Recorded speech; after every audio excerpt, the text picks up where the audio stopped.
Chief State Council. Then for the National Assembly,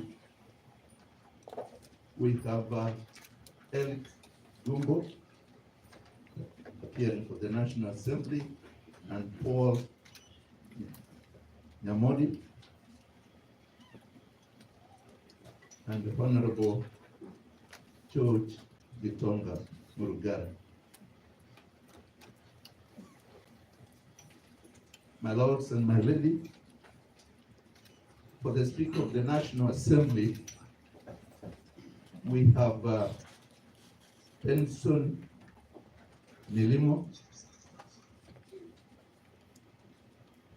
and Josephat Unyoni appearing for the Speaker of the National Assembly. My lords and my lady, for the Senate, we have Professor Tom Ochenda and Moni Mukele Edwin. For the Speaker of the Senate, my lord and my lady,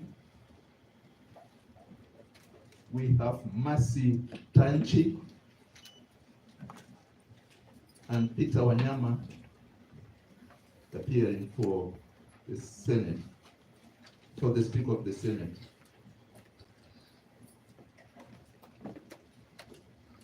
And for interested parties, my lord, we have Moses Kipkoge, we have Dr. Mutomi Tionkol, we have Kenny Meli, and we have Boniface Mwelelu and Eric Muriuki appearing for Professor Kitule Kindiki.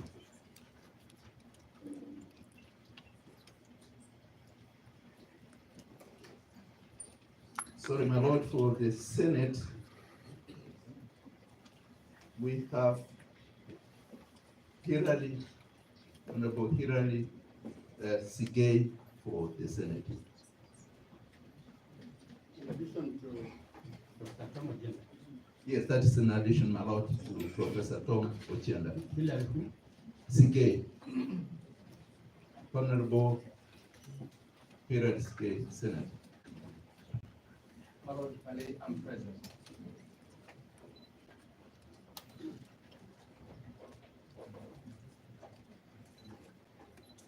My lord, for the sixth respondent,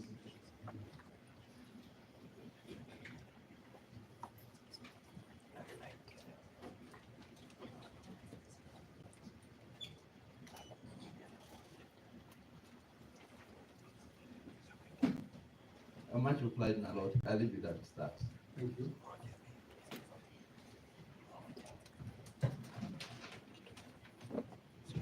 My lord, for the sixth respondent, Dr. Kamodo will continue to appear at the court.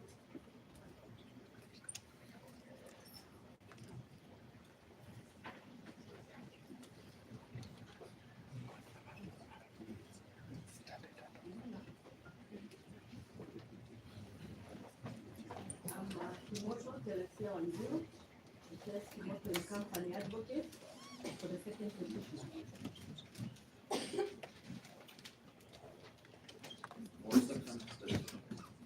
Petition.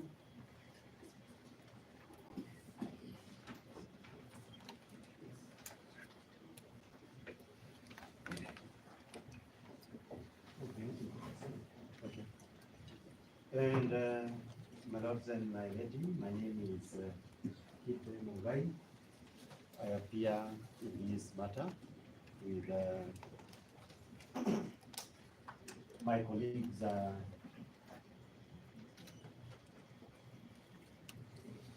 Mr. Muge for the Anglican Bible in petition number Kinyaga Keruel, I believe it's Keruel, 5015 for the petition. Mr. Kibe, we consolidated and we came up with a new lineup of the party. So it may not be very appropriate to people referring to. I did take the notes, but I'm in some of the petition. The person who took the notes is not here. That's okay. Yes. Supply will And supply. I've not seen any order to indicate now that, so that I can. We will supply it for the My lords and your leadership, before meeting, I appear with Mr. Swanya, George Sekimpa, and Tom Macharia for the Deputy President of the Republic of Kenya in the consolidated petition and in any other petition where he is a party. Thank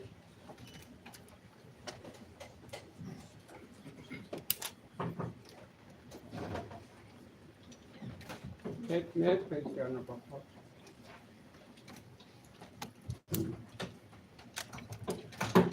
My name is Hamdi.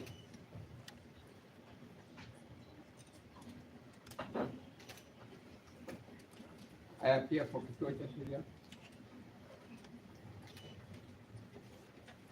I think the reporting in E565 2024 with my land friend, Mr. John, I haven't seen which advocate. That is 20 years. And then I also appear for myself. John.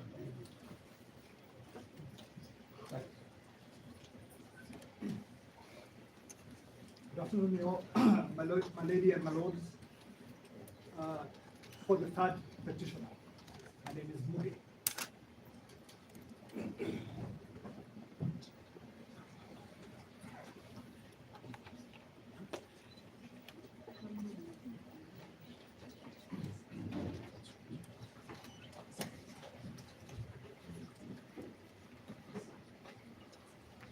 May it please you, my lady and my lords, my name is Nelson Harvey. I appear for the interested party, the Law Society of Kenya, together with my two colleagues, Jose Amanwa and Kevin Michuki.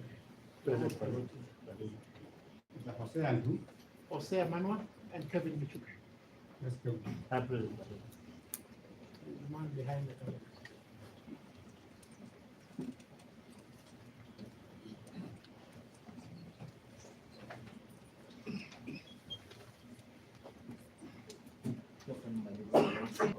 Maybe perhaps for guidance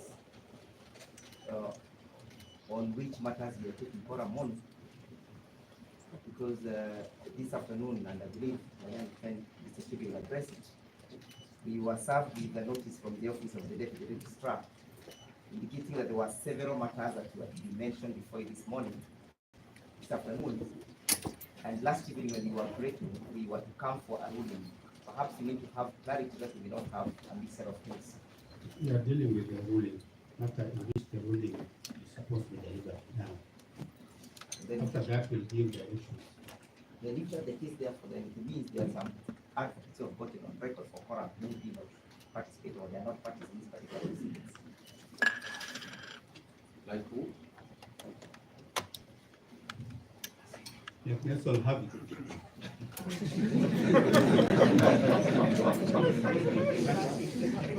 Lord, lady, we have asked Legal Bureau to spend some little time with this new wife. But doesn't deny appearing on record. Is there any other concern before you read the ruling?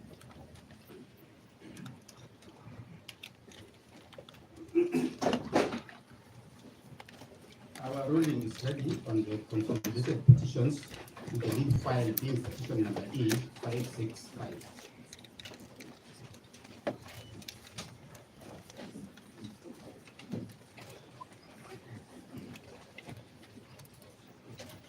have set out the structure of the ruling, but we'll begin with what we think are relevant for now. This is the ruling. Having carefully considered the pleadings, submissions, and evidence of record, we consider the following issues arising for determination. One, what are the prevailing constitutional and statutory interpretation methods? Two, whether the Honorable the DCJ can assign judges pursuant to Article 165, sub-Article 4 of the Constitution. Three, other related matters. On the first issue, the Constitution is a document sui generis. It is the grundum which legally commands superiority and dominance over any other laws, and its interpretation, as of necessity, must be in a manner that all other laws bow to.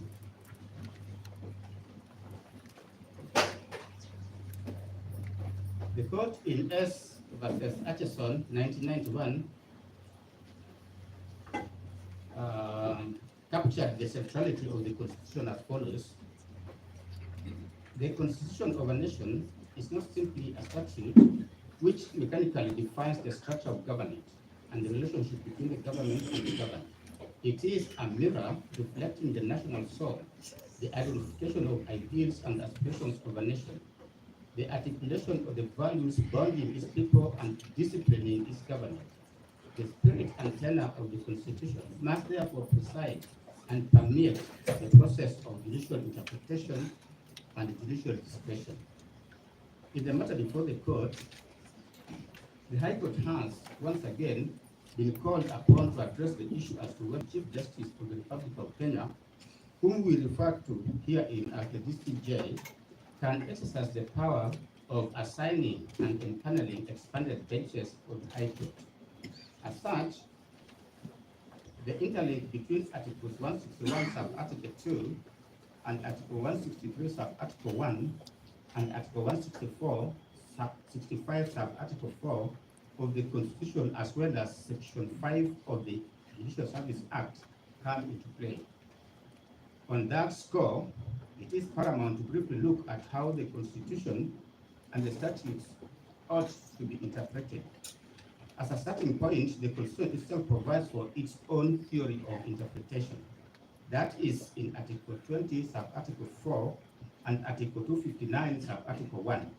Article 20, sub-Article 4 requires courts, while interpreting the Bill of Rights, to promote the values that underlie an open and democratic society based on human dignity, equality, equity, and freedom, and the spirit, purport, and the objects of the Bill of Rights. Article 259, sub-Article 1 commands courts to interpret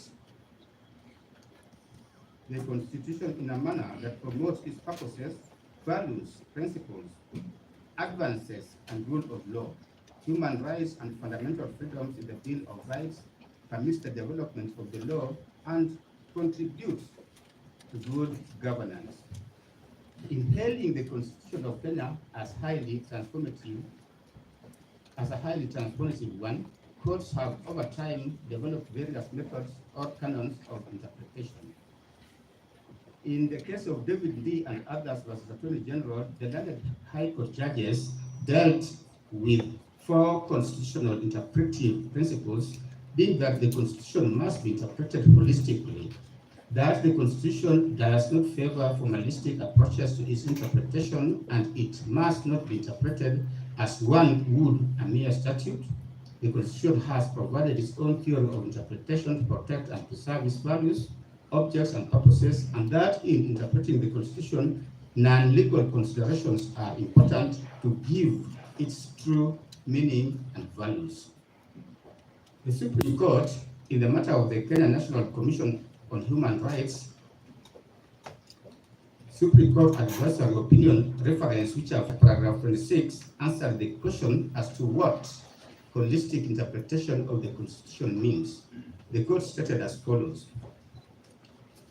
But what is meant by holistic interpretation of the Constitution? It must mean interpreting the Constitution in context.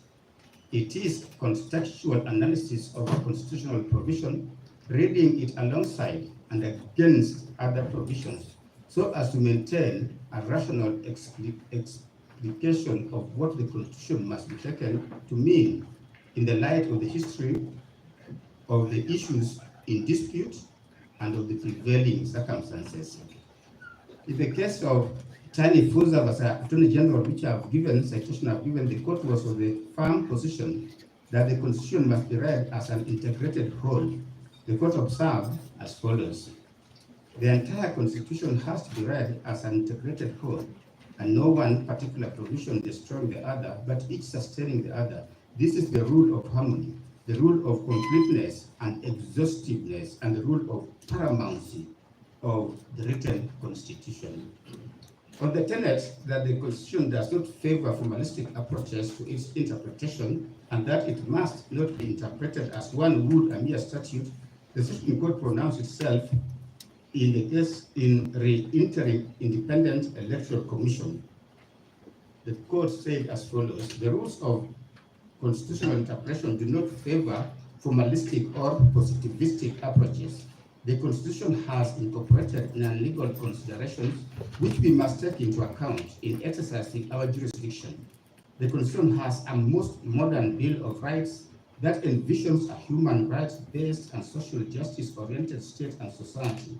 The values and principles articulated in the preamble, in Article 10, in Chapter 6, and in various provisions reflect historical, economic, social, cultural, and political realities and aspirations that are critical in building a robust, patriotic, and indigenous jurisprudence for Kenya. Article 159 sub-Article 1 states that judicial authority is derived from the people. That authority must be reflected in close quote.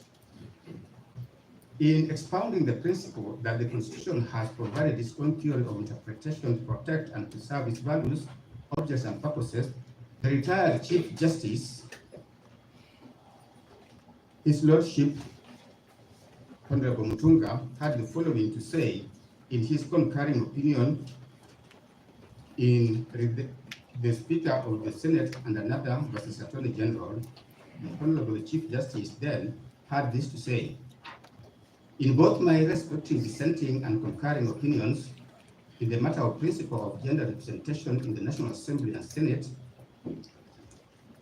I argue that both the Constitution 2010 and the Supreme Court Act 2011 both provide comprehensive interpretive frameworks upon which fundamental hooks, pillars, and solid foundations for the interpretation of our Constitution shall be based. In both opinions, I provided the interpretive coordinates that should guide our jurisprudential journey as we identify the core provisions of our Constitution, understand its content, and determine its intended effect. He proceeded to say, included, but I will not read. The Supreme Court also expounded the incorporation of non-legal considerations and their importance in constitutional interpretation. In the case Communications Commission of Kenya and 5 others versus Rural Media Services, at paragraph 356, the court said this: we revisit once again the critical theory of constitutional interpretation and relate it to the emerging human rights jurisprudence based on Chapter 4, the Bill of Rights of our Constitution. The fundamental right in question in this case is the freedom and independence of the media. We have taken this opportunity to illustrate how historical, economic, social, cultural, and political content is fundamentally critical in discerning the various provisions of the Constitution that pronounce on its theory of interpretation. A brief narrative of the historical, economic, social, cultural, and political backgrounds to Articles 4, Sub-Article 2, Article 33, Article 34, and Article 35 of the Constitution has been given above in paragraphs 145 and 146.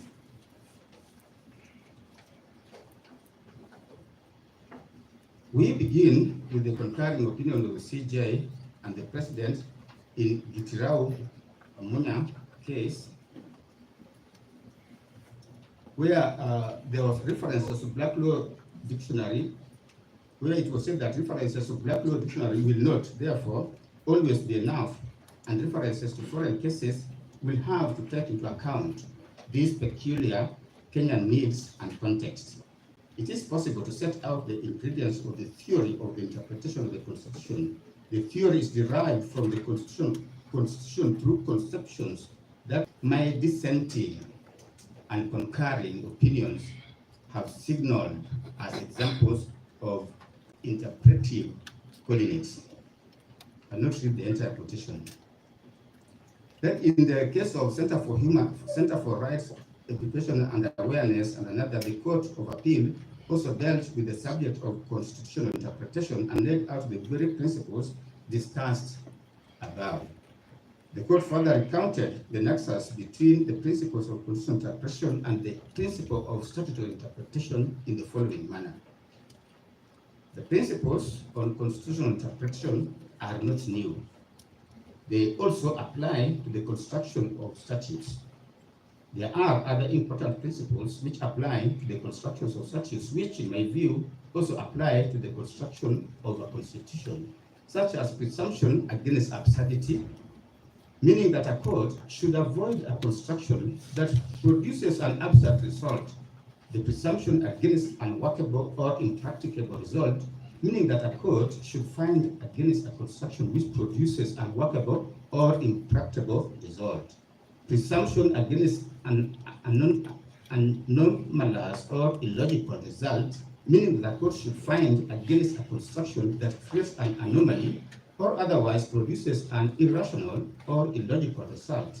And the presumption against artificial result, meaning that a court should find against a construction that produces artificial result. And lastly, the principle that the law should serve public interest, meaning that the court should strive to avoid adopting a construction which is in any way adverse to economic, social, and political or otherwise.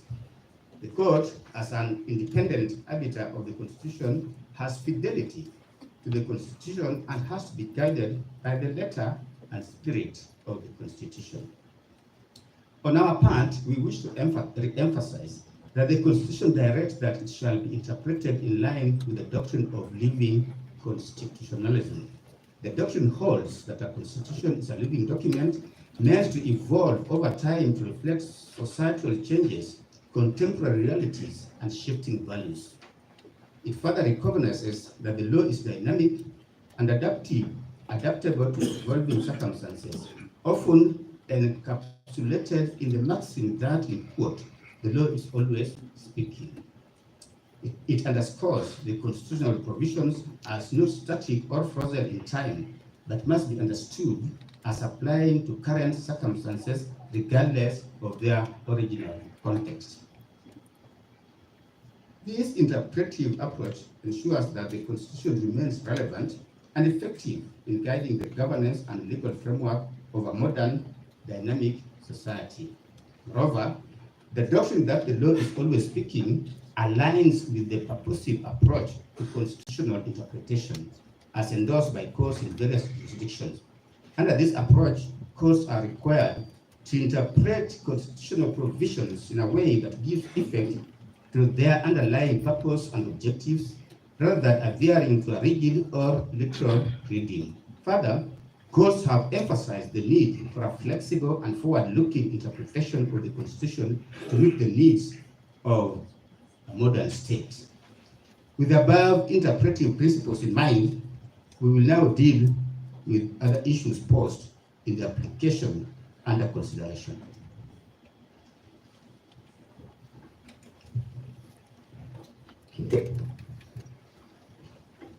I will deal with the second issue on whether the DCJ can assign judges pursuant to Article 165, Sub-Article 4 of the Constitution.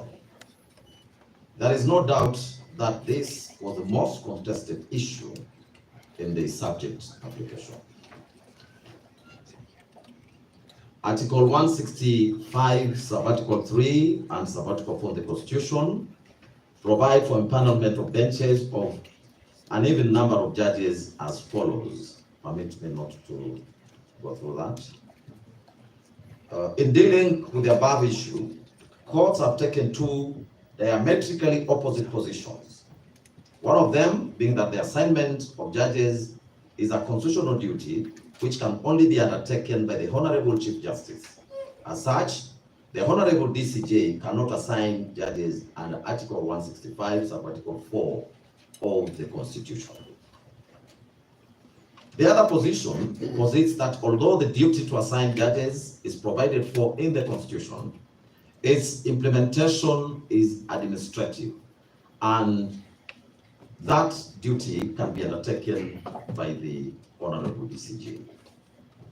In Kenya Medical Research Institute versus AG, which was a 3-judge bench of this court, held as follows, they quote, paragraph 37. Therefore, by empaneling this bench, the Chief Justice was not mandated as opposed to those under the former Constitution, which were hinged on the constitutional provisions and were merely administrative, end of quote.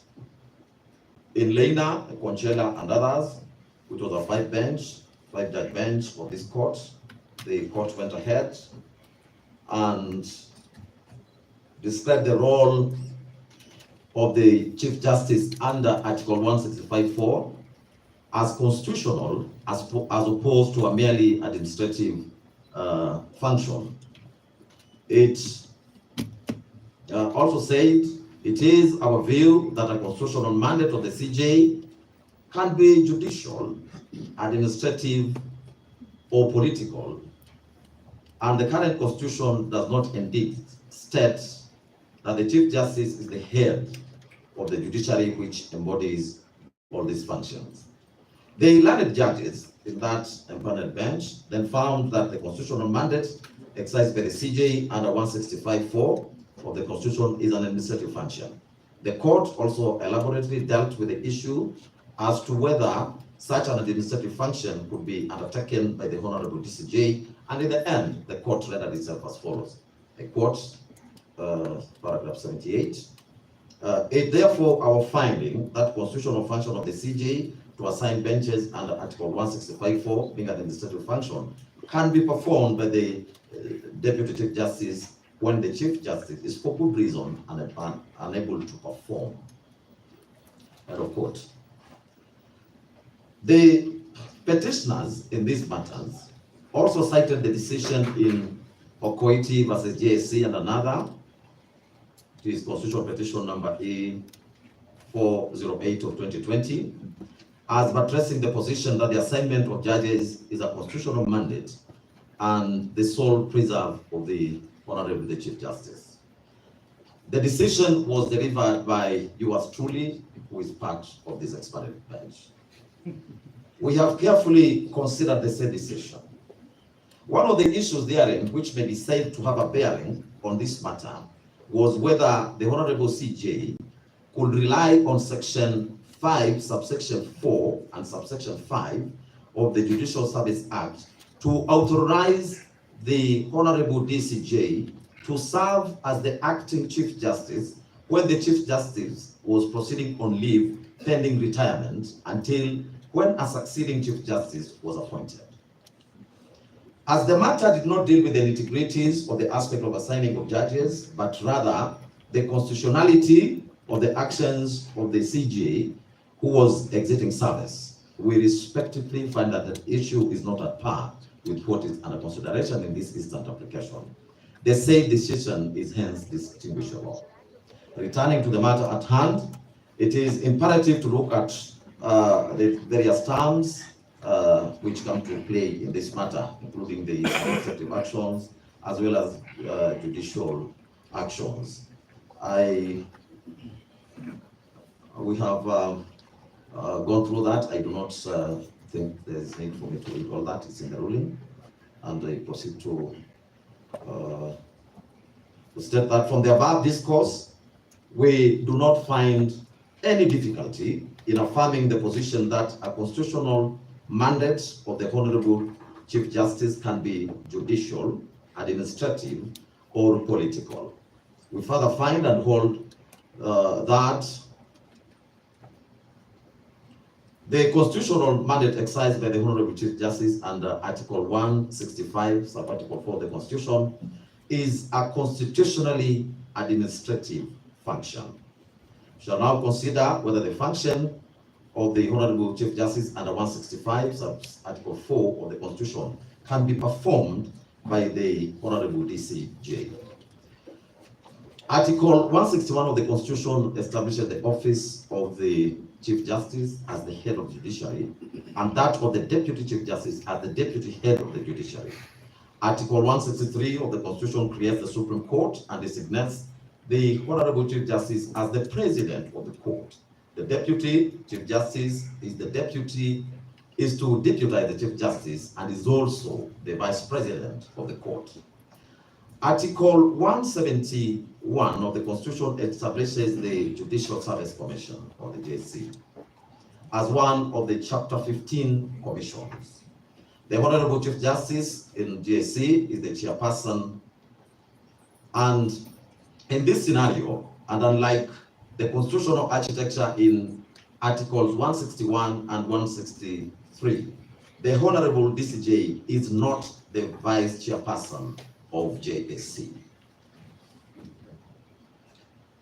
Running alongside the foregoing are the functions of the Chief Justice and the Honorable DCJ as provided for in Section 5 of the Judicial Service Act.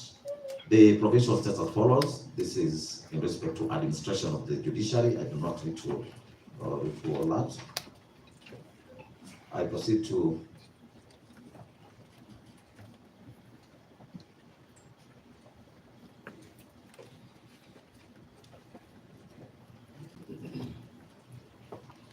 say that the decision in Lena Conchela also dealt with the definitions and various types of deputies, and ultimately rendered itself in the following manner. I think this one I should quote. But paragraph 77, it says, it has been canvassed before us that where the Constitution intends the Deputy Chief Justice to act on behalf of the Chief Justice, it has expressly stated so. Specific examples cited were Articles 141.1, 144.4, 148.4. These provisions fall under Chapter 9 of the Constitution that deals with the executive. This chapter does not have a general provision as regards the deputization of the Chief Justice by the Deputy Chief Justice, as is provided for in Article 161 to be in Chapter 10 of the Constitution on the judiciary. Hence, the provision of the deputization of the Chief Justice in Chapter number 9. A holistic and purposeful interpretation of Article 161 2B of the Constitution and Section 5 of the Judicial Service Act leads us to the conclusion that the Deputy Chief Justice substitutes the Chief Justice where necessary. End of quote.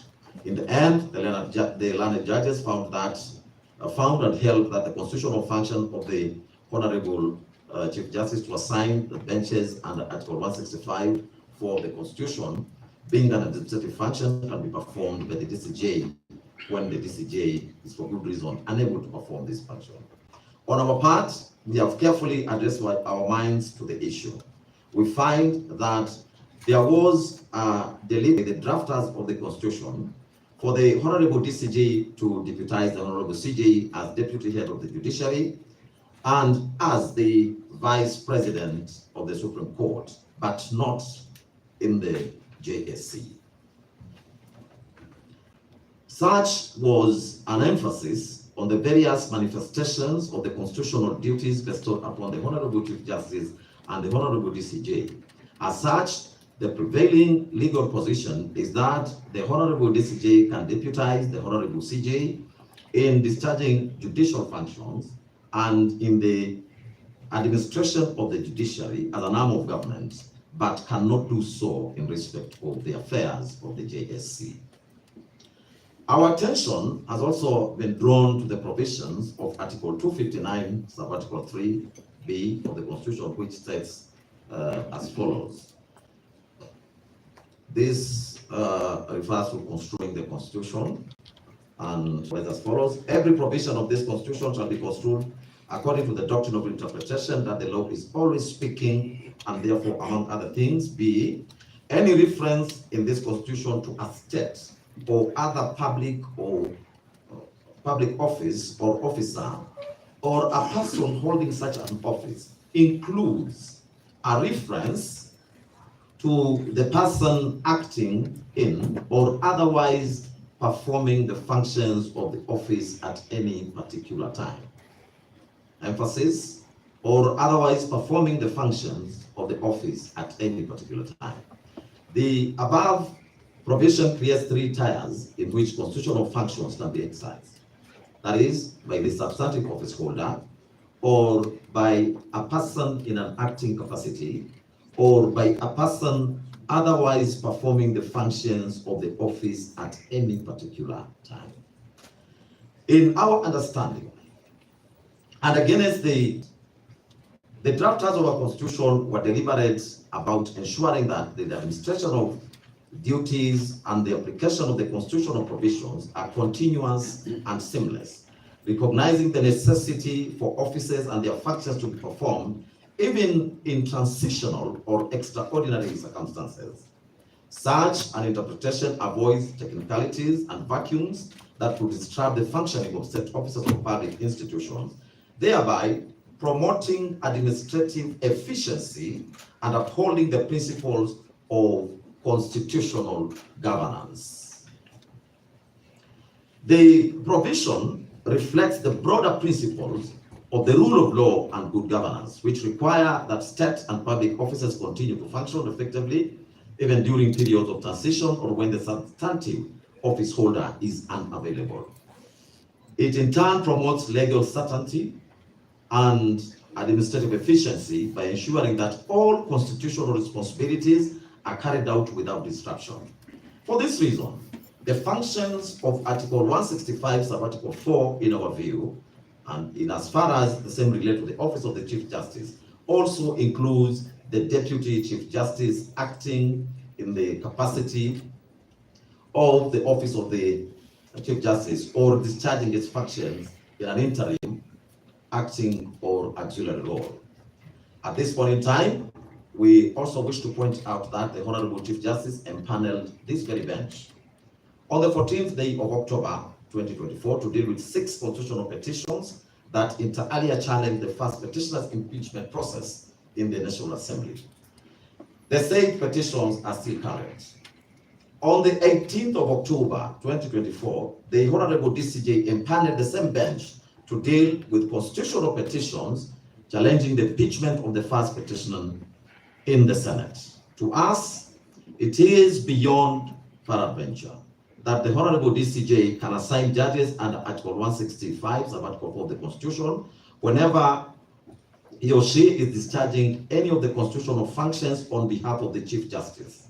In this case, we do not find any fault in the Honorable DCJ assigning judges to sit in this bench, more so when the Honorable Chief Justice has not raised any red flag.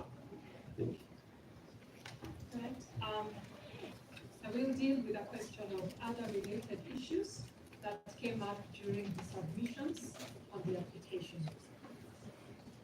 Besides the issue of the benches and panelment by the Deputy CJ, several additional issues have been raised. The bench found it necessary to address these issues so as to ensure both the completeness of the record and finality in the issues. During the submissions, an issue was raised concerning the directions issued by the 3-judge bench and the transmission of the files in Nairobi petition E565 of 2024, Kerugoya petitions E013 and E014 consolidated, as well as E015 of 2024. A review of the CTS, that is a case tracking system, confirms that the petition in E565 of 2024 was filed on the 18th of October 2024 at 8 o'clock p.m. Later that same day, approximately 5 hours on, at 1:51 p.m., Justice Chacha Mwita dealt with an application filed under certificate of urgency which had been submitted alongside the petition. By 5:33 p.m., roughly 3 hours after the earlier application, a notice of motion application dated the 1st of October 2024, was dated the 1st of October 2024, was filed, this time by the respondents seeking the following orders. One, that the application be certified as urgent and service of the application dispensed with in the first instance. Two, that pending the hearing and determination of that application, inter partes, this honorable court be pleased to set aside, vary, or review the orders issued on the 18th day of October 2024, that is the interim conservatory orders. Three, that in the alternative, this court be pleased to set aside, vary, or discharge the ex parte orders issued on the 18th day of October 2024, and four, that this honorable court to issue any other orders it deems fit in the interest of justice. Following its empanelment on the 18th of October 2024, and having received directions from the Office of the Deputy CJ, the bench deliberated on the appropriate directions to be issued. On the 19th of October 2024, at 12:20 p.m., the bench issued the following directions.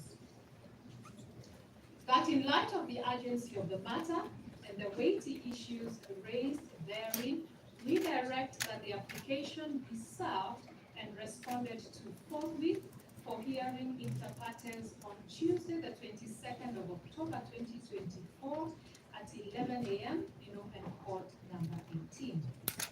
Petition E013, on the other hand, was filed on the 25th of September 2024 at 8:33 p.m., while petition E014 was filed on the 2nd of October 2024 at 7:07 p.m., both way past official working hours of the court.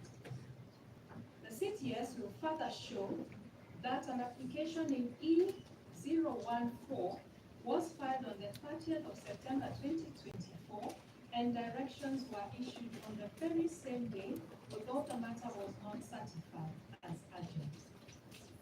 Subsequent directions and a ruling issued on the 11th of October 2024 resulted in the consolidation of petitions E013 and E014, followed by an order for empanelment. As the record on CTS will further show, the directions issued by the court in E014 of 2024, which were issued on the 2nd of October 2024, were again issued at 6:22 p.m., which is outside of what one would call the routine working hours of the court. This was due to the urgency demonstrated in the application, which sought directions regarding the then ongoing public participation process. The bench takes great exception to the petitioner applicant's conduct that when favorable to them, issues of orders, or rather orders issued outside of what one would refer to as the normal working hours of the court raise no concern. However, when the court acts in an instance where it has been moved by any other party and likewise proceeds to deal with an application at hand, the applicants show their indignation. Moving to petition E015, the CTS again would show that the same was filed on the 18th of October 2024, and once again, following the directions issued by the court, this bench was empaneled on the 18th of October 2024 to hear all the three petitions, that is E565 of 2024, E013, E014, and E015, all of 2024. From this sequence of events,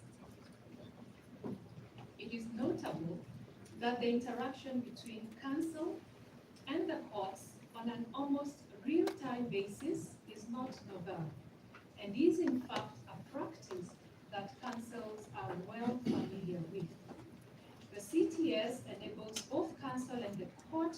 operate in real time, transcending traditional time limitations. This fact also buttresses the argument that with the advent of the CTS system, it is not unusual for courts to issue directions within the filing of an application or outside of what once again would be referred to outside the routine work hours of the court when circumstances do so require. Moreover, in raising the issue of improper seating, the applicants omitted a crucial fact, which was that the court had been moved by the respondents in petitions E565 of 2024 and E015 of 2024. As such, the court did not convene, but rather in response to the applications before it. The applicants have repeatedly referred to this convening as a sitting of the court, a term that we feel as the bench requires clarification. It is a matter of judicial notice that since the onset of the COVID-19 pandemic and the introduction of the case tracking system, the tradition of dealing with certificates of urgency has since evolved. Allow me to quote the practice direction number 19A of the High Court Practice Directions of the 11th of January 2022, which states as follows: that applications filed under certificate of urgency shall be considered by the judge, we emphasize here, at the earliest opportunity. While the practice directions also stipulated that applications filed after 12 p.m. may be considered the next working day, the full adoption of the e-filing system across the judiciary has likely rendered this provision obsolete. Applications are now processed almost in real time, a fact well known to the justice users across the country and which we have demonstrated in this room. Furthermore, practice direction 19B confers discretion upon the court to issue orders or directions without the attendance of advocates or parties.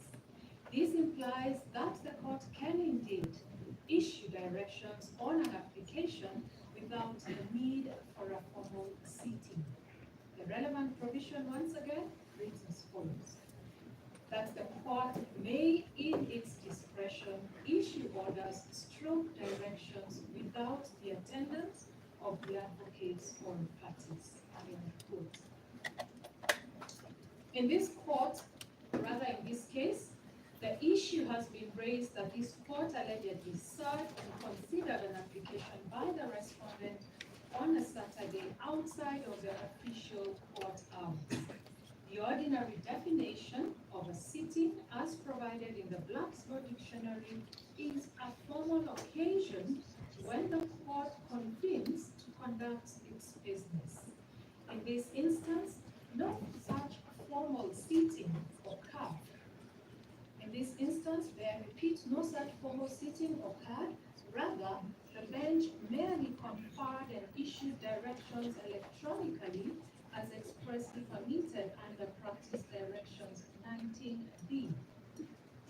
This is markedly different from a court session in which the bench is convened to hear and determine a matter. Furthermore, no evidence or proceedings have been presented before this bench to support the claim that a formal sitting did take place. Accordingly, it is only fair and reasonable for the parties to dispel any notion that this bench convened to hear arguments from any party ex parte before issuing directions. No such formal sitting took place, the court again emphasizes, and directions were issued electronically in line with established practice and procedural rules. We do, however, recommend that the current practice directions and relevant statutes, such as the High Court Organization and Administration Act be amended so as to provide a much needed further clarity on this subject. Moreover, for the avoidance of doubt, and out of all the prayers sought by the respondent, only prayer number 1, which sought to have the matter settled, no other reliefs were considered or granted at the time. It is evident that the court was fully cognizant of both the urgency of the matter and the potential repercussions that granting any further ex parte orders could have had on the prevailing status quo. With this understanding, and in an effort to balance the scales of justice, the bench issued the directions that are now being challenged. We hold the view that there was nothing unconventional in the manner in which this bench dealt with the 2 applications filed under certificate of urgency. As regards the arguments that directions had already been issued by the respective courts for a mention before the bench on the 24th, the arguments by the applicants appear to insinuate that the bench ought to have retained the purposes or files to the bench